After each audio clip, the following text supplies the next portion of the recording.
What's up, Canes fans? Welcome into this edition of the CanesInsight podcast.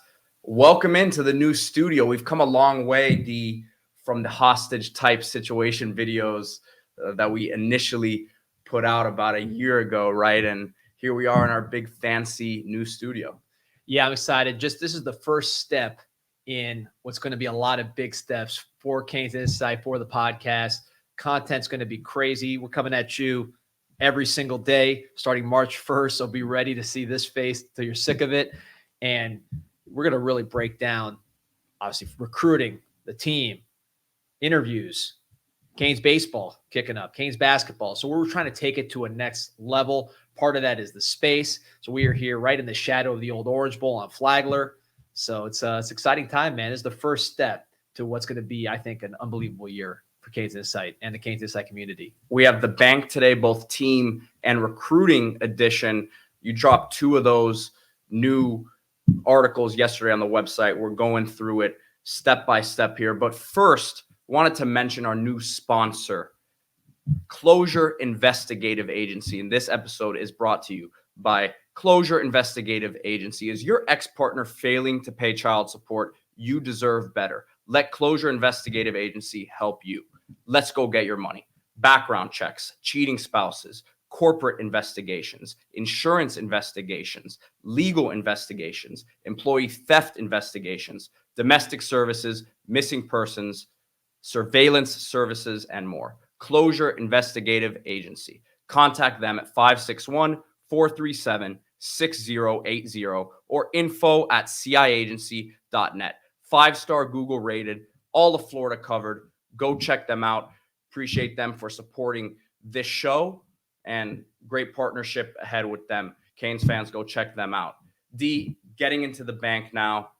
We'll start this off with the recruiting because obviously looking ahead already to the next recruiting class, 2025. 2024 class just finished with a bang and finished as a top 3 class as these new sorted rankings came out here. But based off your conversations the last few days with people at Miami, how are things looking for this 2025 class? Yeah, I wanted to really let the dust settle a little bit before I came out with these big banks because I want to understand what the board really looks like. There's a lot of misinformation around this time. Kids that may be acting like they're being recruited very heavily are not really. Kids that you may think are big targets because maybe they have a good initial rating on the 247 or whatever rivals. They really aren't what they're rated. So, and maybe kids that are not rated that high, who Miami really wants. We talked about last year around this time, Isaiah Thomas, Dalen Russell, Juan Minaya. Go back and read those old banks. We were talking about those kids when they were still no stars, Chris Wheatley, Humphrey. So our goal is to give CanesInsight community a better feel for who we are actually targeting right now. And this is going to change. Evaluations change. You learn more about players as you meet them, as you see them in spring, as you get them in campus and camps. You get verified measurables here in this camp season coming up. So this is all subject to change. But I wanted to wait a minute before rushing out and get the real scoop on who Miami is very much targeting at this point in the process. So that's what we put in the bank on CanesInsight.com. And you are first on a few names, more than a few, but to name a few: Romanis O.J. Frederic, Cole McConaughey, Markel Bell, just to name a few from last year's class. So again, sometimes you put some of these names out there and people may be surprised. Oh, well, he's not rated. Obviously, it's still so early in the cycle, right? But these names, a lot of times, are the ones that are really the ones you should be keying in on if you're a Canes fan. So right off the bat, looking at the quarterback spot, need to start getting something going there consistently year after year, stacking these quarterback classes, right? Luke Nickel is a very, very good start there. Going back to Georgia, you got Judd Anderson last year, who finished as a 4-star, by the way, and on 3. You're talking about names. Judd Anderson, I believe we were the first name to really say that Miami really wants this kid, irrespective of what happens with Aaron Noland or anyone else. He starts the season basically unranked, ends up as a 4-star by some publications, had a very productive senior year. So Miami does a very good job, from what we could see in the early returns on the crystal ball years, evaluating. And the best evidence is, like you mentioned, we went up in the team rankings as the season ended and the new rankings came out. A guy like Booker Pickett from last year's class from Tampa ends up a top 100 player. Marquise Lightfoot, a 5-star. giving Miami 3 on the defensive line. So that's evaluation. So that leads me into Luke Nickel out of Alpharetta, who, when Miami got him committed last year, he was basically a 3-star, not even a high 3-star, maybe a mid to high 3-star, still in that 3-star range. But pretty much everybody knows that when he gets reevaluated, he will be bumped up into that 4-star range. Won a state championship, had an unbelievable statistical season, and just tore it up at the Battle Miami 7-on-7 tournament, winning the tournament for the Cam Newton team. Cam Newton's talking about him being one of the best players in the country. Obviously, he keeps winning, so he keeps showing it. With Nickel, you saw Miami talking to other quarterbacks after he was committed.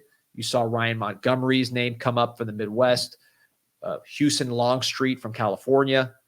Other names came up, but what I'm told is that Miami is really locking down with Nickel. Nickel's committed to Miami. Miami's committed to Nickel.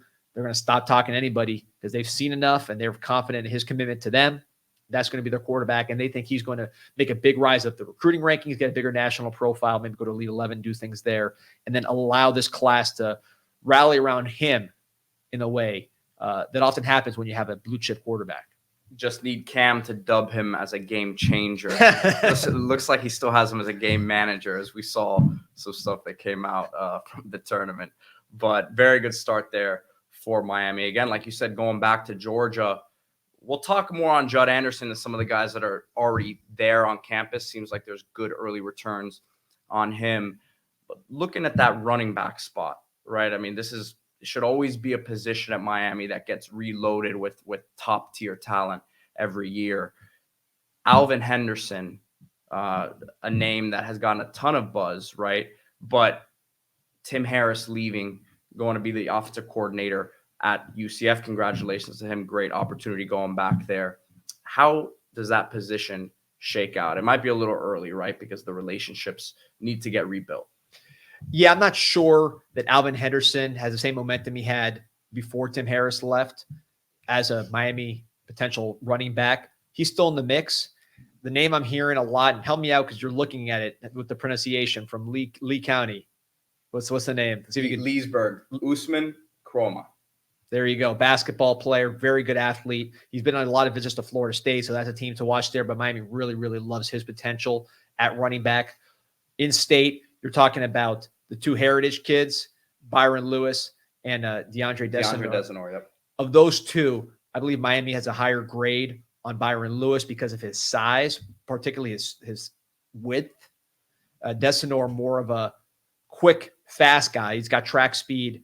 You can take it to the house. Very similar in his running style to Chris Wheatley-Humphrey from last year. I don't think they want to stack too many of those guys together size-wise. So looking for a little more size. Byron Lewis is a name to watch from Heritage. And then also a name that no one's really talked about, but I'm told Miami really likes from Berkeley Prep, Joseph Troop. Big bowling ball type back. You watch the state championship game. He was bouncing off guys. Very, very physical player, low center of gravity. Not the tallest guy at 5'9", but wide. And Miami really likes what he brings to the table as a running back. He's also best friends with Dallas Golden, who's a safety target from the same school that Miami has a lot of interest in as well. Wide receiver is going to be a big focus here in the portal moving into the spring and post-spring. I would think that has to be one of the biggest points of emphasis for Mario and staff.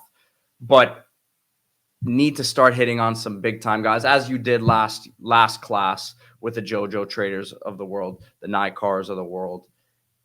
How is it shaking out? How does it look to shake out for this next class? Florida. That's the word I heard on receiver. The state of Florida has enough here to feed the class. Obviously, names emerge.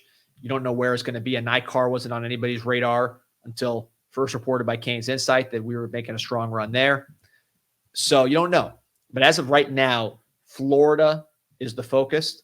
The names, Jamie French out of Mandarin in Jacksonville. Everybody's after him. Miami's no exception. He was on campus this past weekend. Dallas Wilson out of Tampa. Big body type, committed to Oregon. Also on campus. Miami's got a lot of love for him. Just the size he brings to the table. They're trying to get bigger at that wide receiver position. They got a lot of smaller, quick guys. Need to add some size. A Dallas Wilson and a Jamie French both had that kind of size. Maybe a shiftier guy out of Orlando, Vernell Brown, who could play corner. He could play receiver. He's a great returner as well. That's the dynamic, make you miss guy of that group. locally, the names that stand out as far as South Florida would be Cortez Mills out of Homestead. Miami really loves. You saw him in the state championship game against St. Thomas Aquinas. He was outstanding. He is probably the best receiver in South Florida, despite the ranking. And then Joshua Moore out of West Broward. Small school, doesn't get as much attention, but he's somebody who had a hip injury as a junior, so his junior film, is not that much of it. But you see a sophomore film, you see what he did at Miami's camp. He is a primetime talent, a big receiver that can go up and get it. Those two, from early evaluations, are probably the top two receivers in South Florida, ahead of maybe some bigger names, is Josh Moore and then especially Cortez Mills. Forget anybody? Look at you got Javon Boggs, Ohio State commit. There you go, Javon Boggs from Cocoa, Ohio State commit. Ohio State's messing with our commits. We mess with their commits. We've seen that battle play out. Marquise Lightfoot, Miami beats out Ohio State, takes Justin Scott, 2 5-star players with the final rankings on the composite. Jeremiah Smith goes to Ohio State. So that battle is going to go back and forth. He's won the latest battle. Will be him from Cocoa, also in Florida. So again, Florida is the spot, more so the rest of Florida than South Florida. I think South Florida, the two names, there's other names that may be getting attention, but the two names I would focus on South Florida-wise, Cortez Mills, Josh Moore, and then you'll see who develops as a senior. Tight end looks like an exciting one. If you're a Canes fan, you call it the deepest position on the board, which is music to Canes fans' ears. Oh, yeah, that's like the opposite of wide receiver. We said Florida for wide receiver.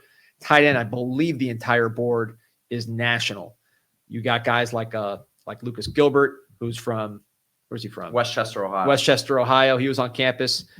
You have Brock Schott, who to me is probably the best looking one when you talk about the film from Indiana. Guy goes both ways, super athlete, has good size, but also very good receiver.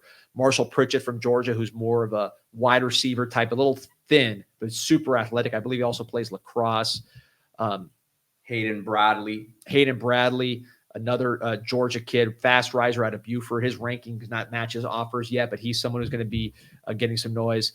Another Georgia tight end, a big boy. What's Hollis Davidson? Hollis Davidson. I'm going to get these names. It's going to take some time. It's early. We're early in the 2025 cycle. Right. They're going to come naturally soon, but these are the names, again, collected from various sources who would know.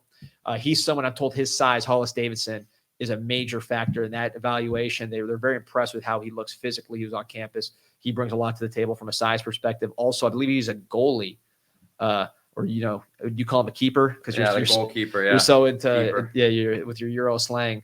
But anyways, he plays that position, and he's also a receiving tight end with a lot of size. So he's another name. Thomas Meyer, a great big athlete out of Iowa who Miami likes a lot. And then also Keati Armstrong, right? Mm-hmm. Big dude from Texas, kind of like Bubba Frank's type body. Big Texas kid. He plays baseball and basketball. He can be a receiving tight end. He can be a blocking tight end. Maybe he grows into a tackle. Maybe he grows into a defensive end or a defensive tackle. A lot to do, but that guy's got major size. Heard he had a very good visit this past weekend. Look, they're going to need to replace at that position unless Cam McCormick gets another year of eligibility after this one. So going to be an exciting cycle there at that spot. Right.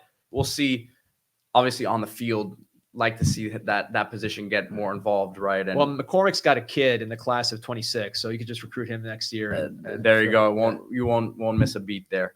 Offensive line with Mario and Coach Mirabal, you understand this is always going to be an interesting, not your normal way that you recruit most positions, right?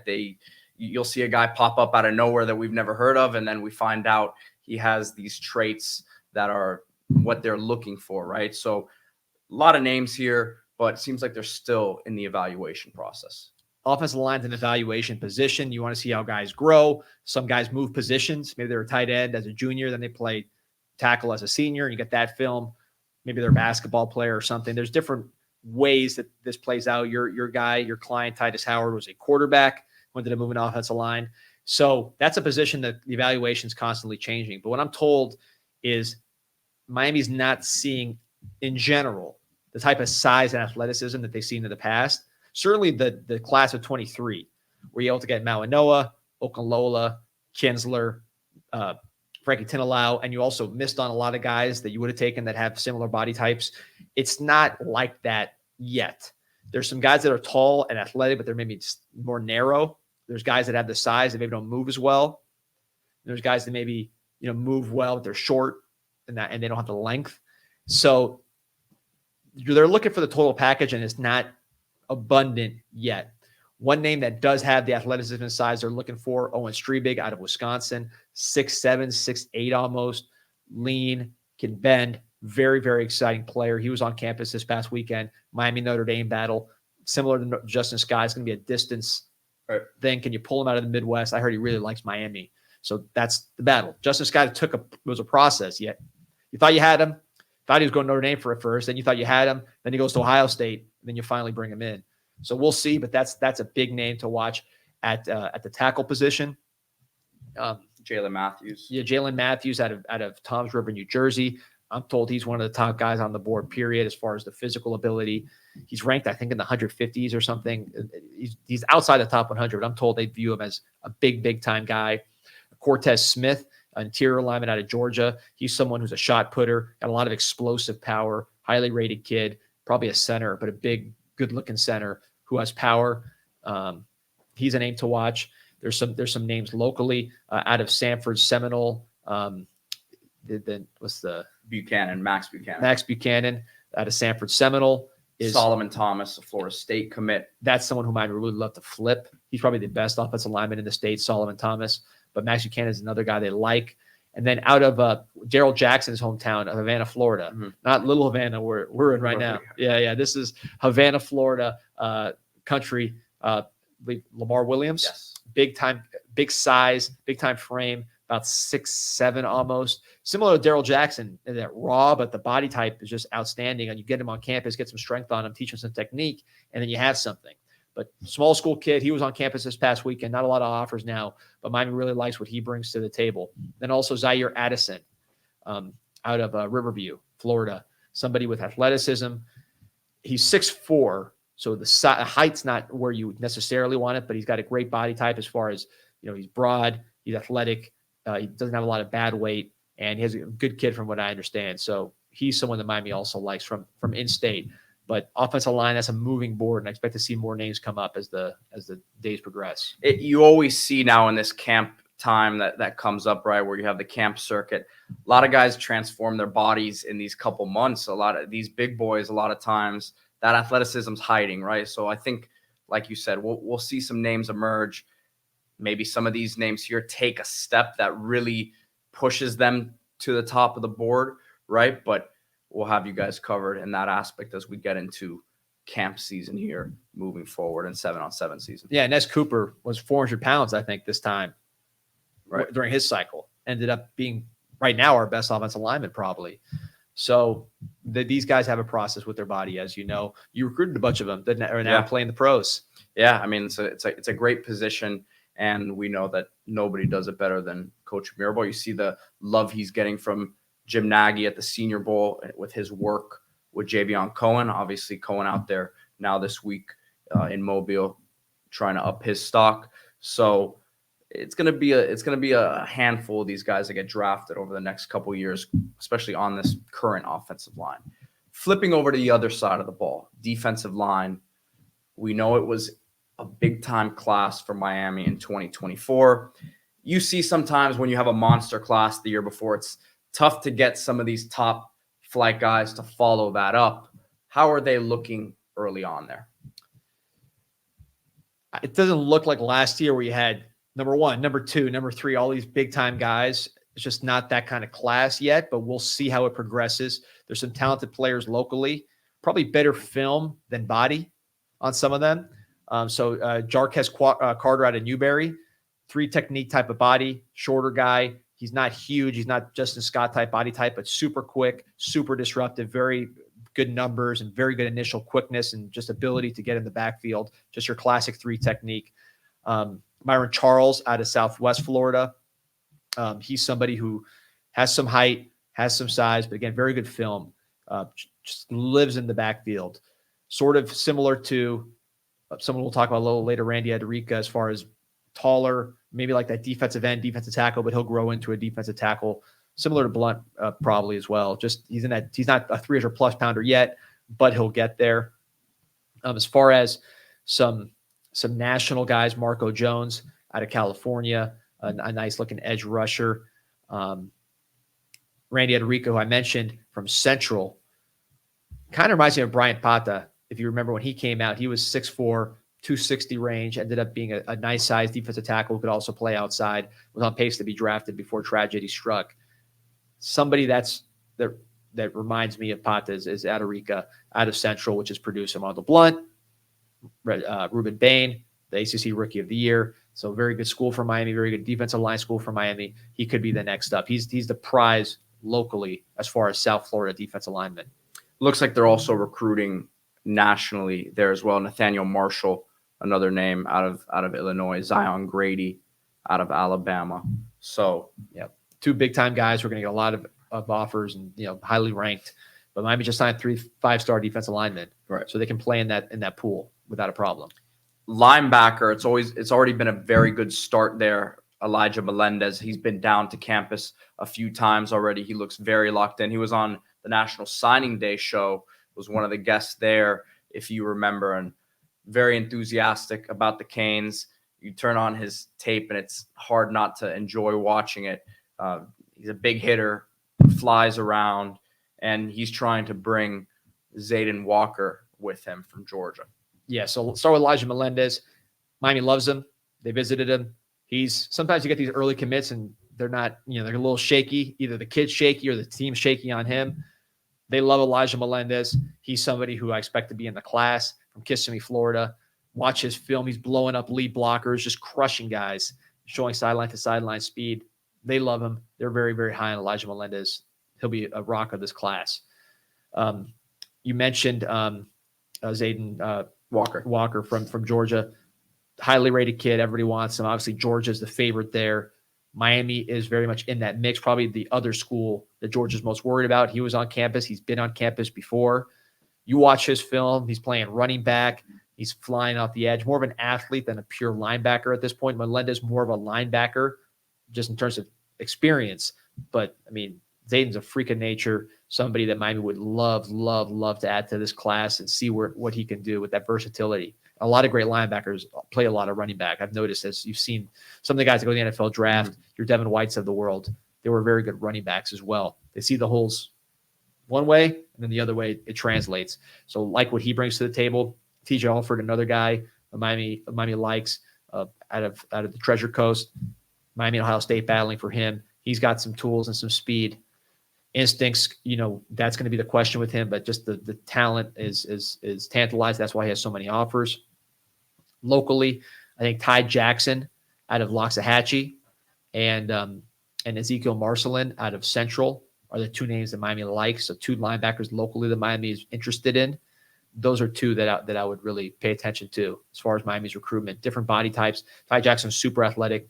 Marcelin, your classic highly productive Central defender, but both of those guys can play here. And a couple kids from IMG, which has been a very good school to Miami, especially recently since Coach Cristobal has made a big-time effort to make that a pipeline. Gavin Nix and Nathaniel Owusu-Boateng. Yep, and of those 2, Nix, I believe, is the one to keep an eye on. That's a stronger target, would be Gavin Nix out of IMG. Like you mentioned, that's a school Miami's had a lot of success. Defensive back. This is one of the most important positions on the team. Very much like wide receiver, you're going to see them add some guys there. At least one at cornerback. Would probably think that you'd bring in 2 guys at defensive back moving forward here. And then there could still be, more movement there at that position in terms of departures, as we understand could happen across the board. It doesn't look like your typical really strong year at defensive back. It wasn't necessarily last year in South Florida. How is the board looking right now at this point?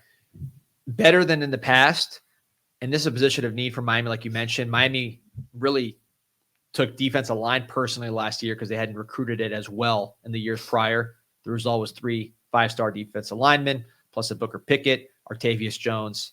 Hard to beat what Miami did on the defensive line last year. You'd like to see something similar with the defensive back position, particularly cornerback. It's a good year locally for corners. Ben Hanks is probably the best out of Booker T. he's someone that's a lot of interest in Miami. His dad played for the Gators, but that doesn't mean he's necessarily going to the Gators. Obviously, that program's in a lot of flux right now. Ben Hanks, long, smooth corner, 3 pick sixes last year. He's what you want at that position. You got Gregory Zay Thomas out of American Heritage, kind of your classic American Heritage defensive back, well-schooled, huge body, ready to play right away. I think speed will be the question there, just if you compare him to like a Pat Surtain. But physically, he looks like Surtain. They look identical in their pads. Again, I'm not saying he's that type of player. I'm just saying that they look alike. And then also you have Chris Ewald from Chaminade, Amari Wallace from Central. Amari Wallace from Central to me is like, is he a corner? Is he a safety? He's very smooth in his back pedal for safety. He makes a lot of plays on the ball. He's a reckless tackler in a good way. He throws his body in there. Been playing a ton of football for a state championship, perennial state championship program in Central. Just your classic South Florida DB that you want. Highly rated kid also, despite not being huge, 5'11" and skinny. But he's someone who plays above his size. Just a complete defensive back. Miami would love to add him to the class. Again, we mentioned 3 Central guys with Adarica, Marcelin, and Wallace. When there's not that many South Florida guys on the board because it's a down year and you're getting 3 guys from one school that you're interested in, those seek why Miami's spending a lot of time at Central and putting a lot of resources into that program. Again, all of this is up on the website, CanesInsight.com, the bank recruiting edition, January 29th. You can find that there, along with what we're going to talk about now. Oh, wait, hold on. I got to get to the safeties, too. I mentioned Hilton Stubbs is a name to keep an eye on. DJ Pickett, who's a Jalen Ramsey type recruit, super athletic, long. His cousin Booker Pickett signed last year and has rose from the 200s to the top 100 and top 50 in some cases. Just a meteoric rise because of what he did in the offseason, what he put on tape in terms of being one of the prolific sack guys in the country. His cousin, much more highly rated, DJ Pickett at safety, but he could be a corner, he could be a receiver. He's very similar to Jalen Ramsey in terms of length and athleticism. So Carson Lawrence, a guy from Tennessee, Chattanooga, another player Miami has interest in. I think he's committed to Vanderbilt, but Miami might look to flip him. Dallas Golden, I mentioned earlier. So there's a lot of DBs that they're trying to get in with. But I think to me, you got to at least land the foundation locally when it's a good year, and then some big-time guys outside the region, like a Pickett, who Miami's in good shape with. Looks like they're off to a good start for 2025, obviously very early. And like you mentioned, you look up some of these names, the ratings may not even be there for a lot of them. Some of these sites take their time with their evaluations, as they should. I'd rather them not just slap a ranking on someone just because they put up a certain amount of stats one year. Getting to see them up close in this camp evaluation circuit that comes now during springtime, and the 7-on-7 circuit as well, obviously for the skill position players. It's going to be very interesting to see how this all plays out. I'm sure a lot of names that we mentioned will end up in this class, but names that have not popped up on anyone's radar just yet in terms of Miami will also be part of this class. So, of course, track it all year long with us here on Canes Insight. But there's some guys on campus from last recruiting class already, and you got the scoop. Very early impressions, right? You can't take any of this to the bank, but you can because it's coming from D Money. It's early on, like I said. This is not gospel, but you can start to get excited and say this matches what we thought he was before he actually stepped on campus. Right. It's like a Blink scouting. You ever heard of that book, Blink, by Malcolm Gladwell? I don't know if you ever read a book. Yeah, so that's it's about first impressions basically, and they call it Blink scouting because coaches, they make first impressions real fast. It changes as you learn more about the kids. They're not playing football yet. They're putting pads on. They're running around. They're doing workouts and doing things like that. So in terms of just a first impression, I found it can be valuable. Obviously, it's not gospel of how a kid's going to play once spring starts, much less the games. But oftentimes it's good to eliminate kids. I've heard guys like, for example, I'm thinking back to Tommy Kennedy or Dykstra. Some of the kids that Miami's had in the past that didn't work out very early. I would talk to somebody from Miami and they'd say, this kid can't play here. They hadn't even started the pads yet. They just have moving around, movement-wise, weight room-wise. We messed up, basically. Here, the first impression of some of the underrated guys, or lesser ranked guys, is very positive, which is good.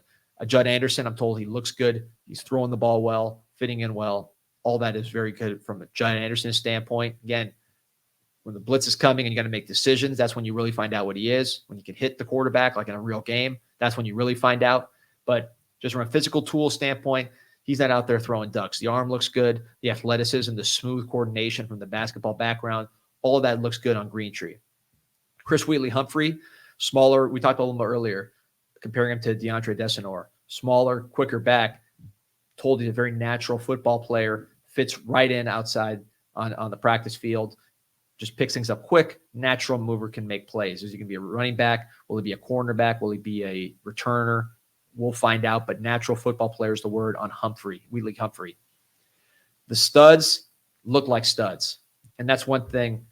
We talked a lot about the sleepers, but last year, the guys that really made impact: Ruben Bain, top 100 player; Francis Mauanoa, top 10 player; Mark Fletcher, top 100 player, 247. So those are the guys to really watch. And here you got Marquise Lightfoot on campus, who was just recently awarded the composite 5-star. Told he's a freak. I mean, basically 3 people were called freaks: Lightfoot, Zaquan Patterson, the safety from Chaminade, and Lightfoot, Patterson, and then also Markel Bell. You also mentioned Elijah Lofton as well. No, also, sorry, JoJo Trader. Yeah. That was the first name that was mentioned to me. I should say that. JoJo Trader out of Chaminade was the first name mentioned to me.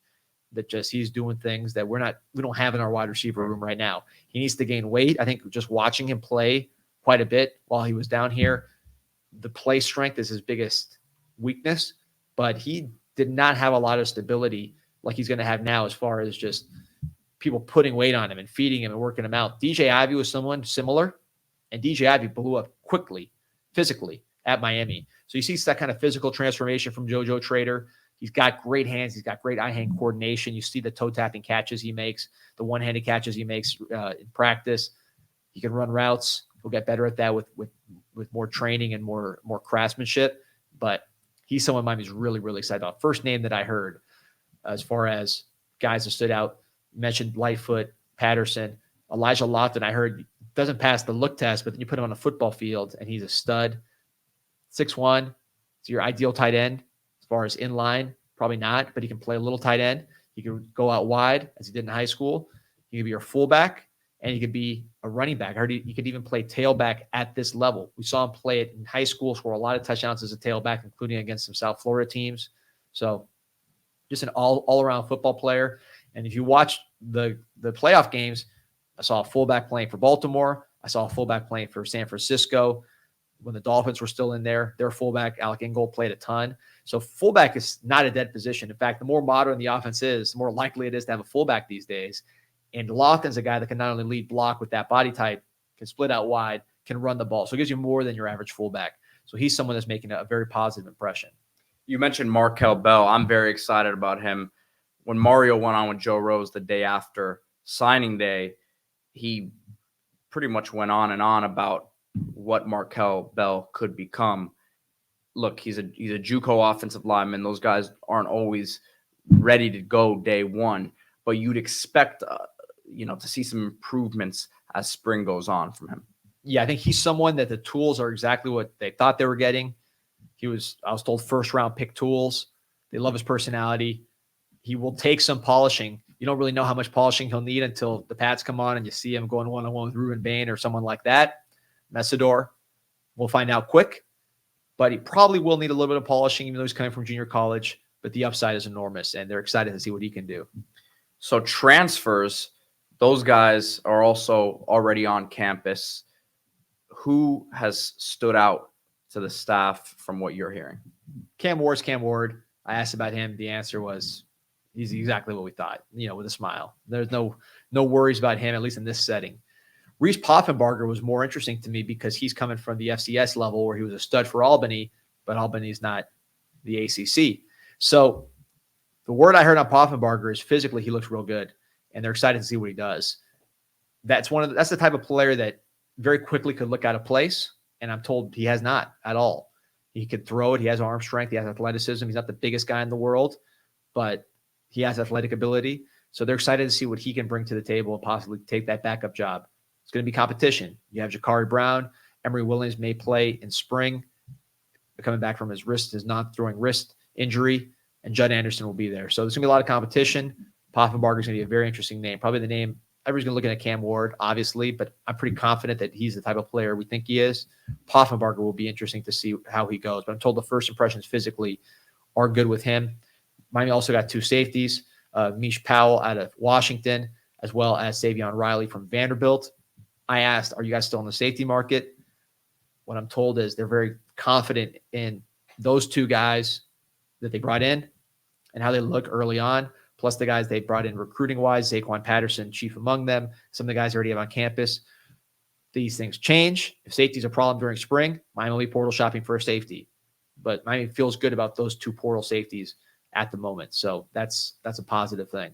If you have not checked out our instant reaction that we did to Mish Powell's commitment, that's on the CanesInsight website and YouTube as well. Remember to like this video, subscribe to the channel.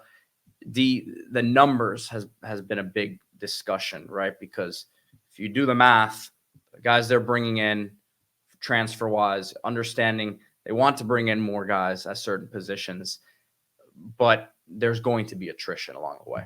No question. I think probably 10. I've heard people say upwards to 20. I think it's probably the numbers closer to 10.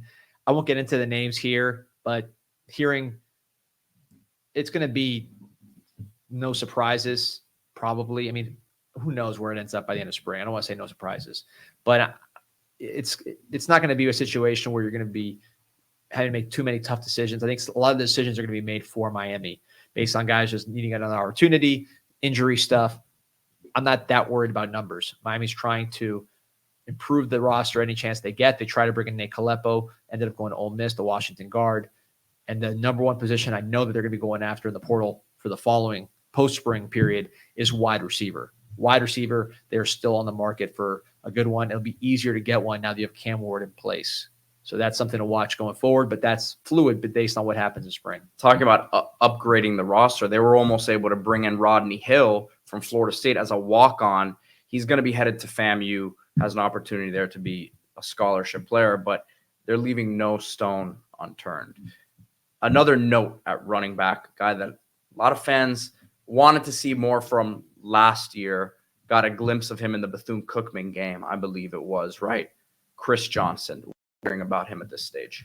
I asked specifically, I said, is there going to be a role for Chris Johnson? I was told unequivocally, yes. They expect him to make an impact. He's had a year to get some weight on him. He's someone who's improving. If you watch his junior film, he wasn't that good, although CanesInsight highlighted him as a sleeper player to watch, ended up as an outstanding senior year. But he's still learning the running back position. I thought he probably could have had more opportunities last year, but this year I'm told he will make an impact. If you watch the NFL, you see Devin A-Chain for the Miami Dolphins. I think he set a record for yards per carry for a whole season. You had Jahmyr Gibbs for the Detroit Lions, all the things he can do.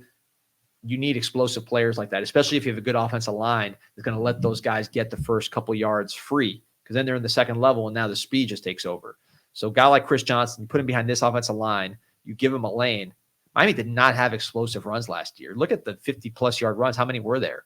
Very hard. I can't think of maybe one by Brashard Smith, who's a receiver. So Miami really needs an explosive element to their running game. They ranked in the top 20 in yards per carry, but that was mostly consistent 5 and 6 yard gains as opposed to hitting those long ones. Chris Johnson can take this offense to another level, and I'm told he's firmly in the mix for next year. Spring's going to be big. You mentioned Rodney Hill changing gears, going to FAMU. Guy like Chris Johnson, guy like Trevante Citizen, with Mark Fletcher out until camp and fall, you got a big opportunity to really make an impact in spring. An exciting note here about a guy that I feel like some Canes fans have forgotten about, right? Someone who Coach Cristobal and Coach Mirabal believed had the ability to be a future number 1 overall pick.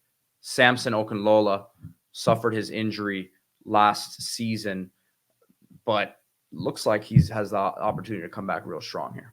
Yeah, there was some disappointment because Francis Mauigoa, day 1 starter. Caden Proctor for Alabama was day 1 starter. Ended up going to Iowa now. So his peers were day 1 starters. He had more of a learning curve coming from Brockton, Massachusetts. What I'm told is right when he was really picking up steam in practice is when he got hurt. So that kind of, he was about to play a lot more before he got hurt. It was not like a Durante Citizen situation. I mean, it was a knee injury, which is always serious, but it wasn't a catastrophic knee injury by any means. I'm told he should potentially or could potentially be back by spring. And in general, just physically, his body's filling out. He's doing a lot. He's always been a smart, kind of conscientious guy. You're not worried about the mental with him. So he's doing the things he needs to do to be back ready sooner than later. He has all the talent in the world. His body's coming together. A guy like Aleppo not coming gives you more opportunities on the offensive line. So we'll see what he does. But it's always potential that he could take that left tackle spot and slide Jalen Rivers to left guard, and that's your offensive line. That could happen. Tommy Kinsler is someone that I know they're watching very closely. McCoy, Matt McCoy, and then, of course, Markel Bell. So it should be a lot of competition at tackle to see who goes to guard and how they're going to move this whole thing around. And then the last note here, not that this should be much of a surprise, but you say that receiver is the top position to watch in the next portal period here. Yeah, and it'll be easier with the quarterback. I think the lack of certainty at quarterback hurt Miami with portal receivers. Miami wanted a portal receiver in the first portal period. They tried. They had money allocated to that purpose, but without the quarterback, it's hard. Cam Ward came right at the end of the period, so a lot of ships had sailed. So you just hope some good players jump in the portal for this next period. Miami's going to want an impact guy. They're not going to want second rate. I think what we really need is a big body guy to replace a Colby Young, because you have speed, you have quickness with Restrepo, you have guys that can do things, but the big body, aside from Isaiah Horton, who's somewhat unproven, you really don't have. So I think that's where Miami be looking at the wide receiver position. Canes fans, remember to like this video, subscribe to the channel, and that article as well with all the team updates is available on the front page of the website.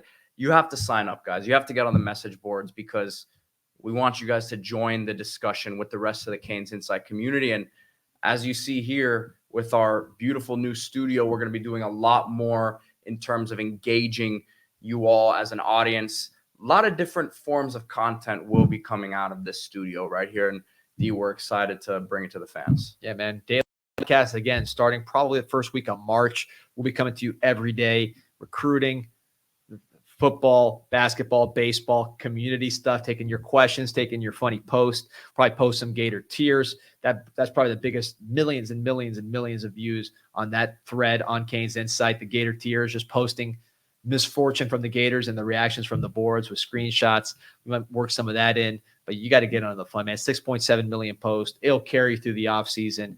You'll wonder what happened to the offseason when you're on that board every day, because something's always happening, especially with the new recruiting calendar having so much of an importance in this June, July period, May, everything else. All right, Canes fans, appreciate you all for joining us today. A lot more to come here from the new CanesInsight studios, and we look forward to sharing with you the new future of CanesInsight. Go Canes.